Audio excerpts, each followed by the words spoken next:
Good morning, everybody. My name's Tim Keegan, and I'm from Eastern Iowa, and just thought I'd fill you in a little bit about what we're doing today.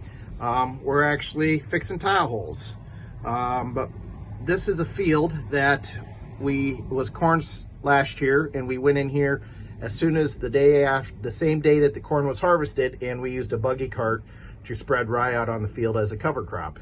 And in this field, we'll go back in and no-till soybeans into it. But before that, we have to fix some tiles. So this is just a picture of ground tile, which is plastic with slits in the side of it that allow the sub-moisture in the ground to get out of the ground, so that if we do have a big rain, the top of the dirt can absorb more moisture without it running off. And so in this area, tile is very important. It allows this ground to be productive. Otherwise, a lot of spots would be too wet. You can see here's what happened was there's a mouse hole, and this happens quite often.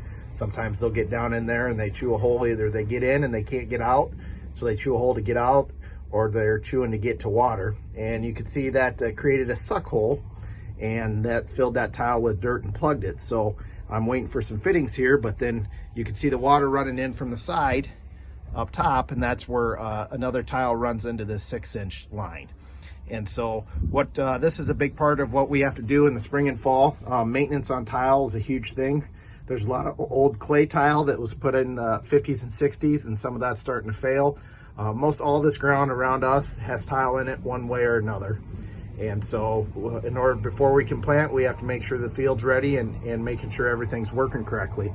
You know, if we didn't fix this problem, we'd have a suck hole, we'd have possible erosion, or it would plug and then water would run out on top of the ground above us. So just a little note about what we're doing here today in Iowa, and hoping to get ready to start planting beans and corn in the next few days once it warms up.